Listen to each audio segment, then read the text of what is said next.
Today, I'm going to continue talking about the media, self-image, body image, and self-esteem, and how the media really skews what femininity, masculinity, females, males, what beauty is, what value is, and how these things are all around us, whether it's on TV screen, whether it's on our cell phones that we all love, whether it's on Instagram, Snapchat, marketing, TV commercials, trying to sell us goods or products, all these implicit messages that get into our brains that maybe we don't connect the dots to, but settle into our brains. And then when we start thinking about what is beauty, what is it to be a male, what is it to be a female, what is it to be masculine, what is it to be feminine, and how these messages come in to our minds, and then inevitably for 99.9% of us, we can't live up to those standards because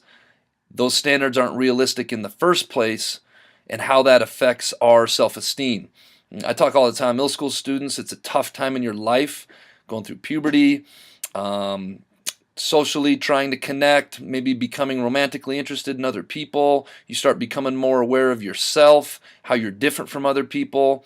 As human beings, we're all very insecure, myself included, your teachers included, your parents included. And these media messages that we get do not help our self-esteem at all. So, talked about females and femininity last week. This week I'm going to focus more on males and these messages that we get from being male, of what it is to be a male, or how you need to be or should be to be a male. And so let's get rocking and rolling on that. The message I want everyone to get is just be the best version of yourself you can be. There's only so many things we can control in life. Each and every one of you are beautiful in your own way. Each and every one of you are awesome in your own way. Just be Bob. Focus on being the best version of yourself you can be, and let everything else be what it's going to be. So let's get rock and rolling on this Bob lesson. Hope you guys go out and make it a great week. All right, this week's Bob lesson, as promised, is called Media, Body Image, and Self-Esteem, Part 2. But first, let's be our best this week at HMS. Let's be safe, let's be responsible, let's be respectful, and as always, let's be a learner.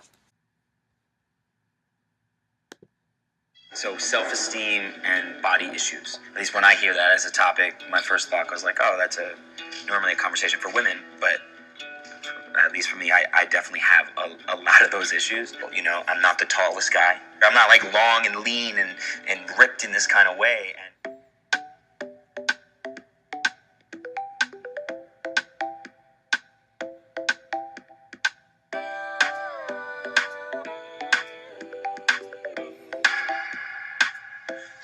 Tell me to be cautious.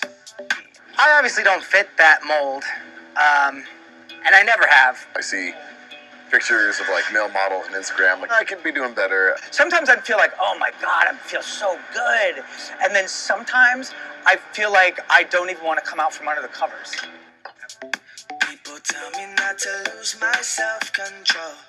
People tell me to be flawless. People tell me not to let myself evolve. And I think I don't really get it.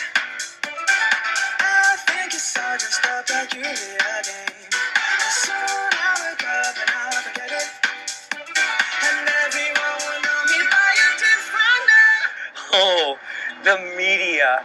Oh gosh. How does the media define our bodies? I think it sucks that the media defines our bodies, because it doesn't give us a whole lot of room for us to be ourselves and be comfortable in who we are. It's taken me, and I still struggle with it to this day. I'm 30 years old, and I struggle with it every single day. I think the media has kind of fueled the emphasis of us looking a certain way. I think before it was about your swagger and your confidence. Right. Now it's becoming more physical. I want it to be stronger. I want it to be everything for you. Little! Hey, I think you know everybody here. Wait, really, can't you? Oh, no, don't worry. Just keep your hands and feet away from his mouth. Don't you have any respect for yourself? This is absolutely gross. That boy is a P.I.G. pig.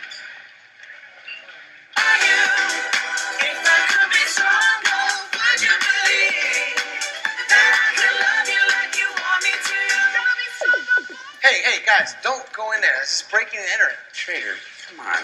Don't be scared. Scared? I'm not scared. You're scared. Schrader, you were scared to try the new flavor of Dr. Pepper. I told you that in confidence, Hans. Schrader, you were afraid when your tooth fell out because you were terrified of the tooth fairy. That's actually legit. Okay. Fine, whatever, dude. Stay here. Fine, I will. Okay, guys, seriously. I don't want to be here alone when the walls start to bleed. Better, baby. Beginning of good things.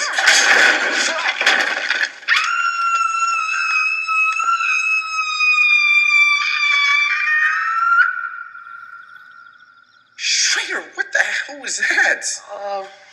This is embarrassing. Are you kidding? It'd be really cool if you guys wouldn't tell people I scream like that.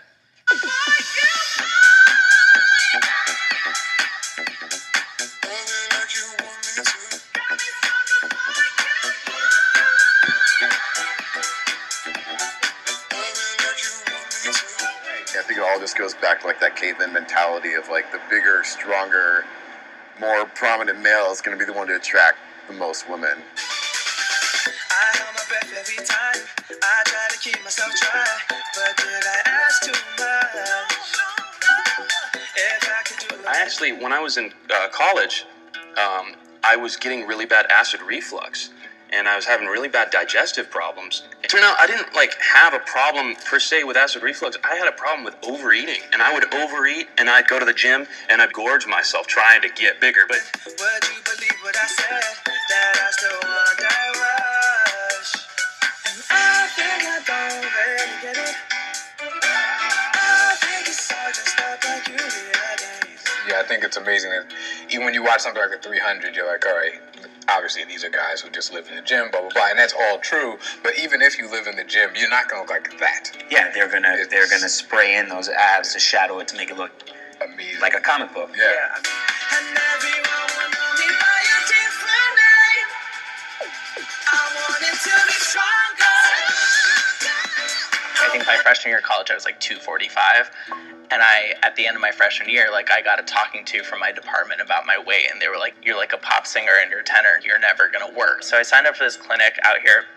I lost 60 pounds in 2.5 months going to this clinic. And I came back to college and they were like, well, now you're in between skinny. Damn. Wow. And it's very embarrassing as a man to say it, but I had a full-on eating disorder.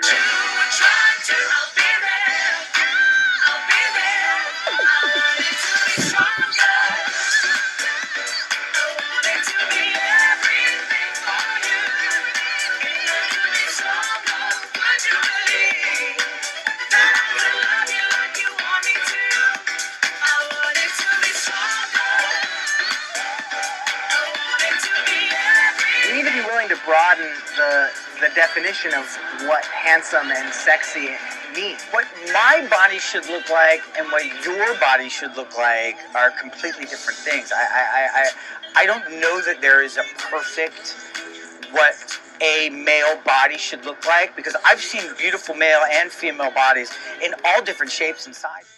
Heaving giant muscles, I think it makes those of us, and I include myself in that are diminutive and skinny, small dudes, All right, let's finish talking about some of the characteristics that the media sends us about how males or masculinity should be. They should be masculine. They should be the breadwinners of the house when you get a little bit older. They're the ones that make all the money. Rough and rugged, aggressive. They should have short hair. They should be dirty from working. Flawless. They should be muscular. They should be handsome. They should be fearless. They should be lean. Should be insensitive, meaning not having feelings or not talking about their feelings. They should be ripped. They should be a leader. They should be tall. They should be independent. They should be loud and boisterous. And they should be a provider. And these are the things that the messages media sends to us, that to fit inside the box of being masculine or being a man, you must be these things. And these are faulty messages that we are getting.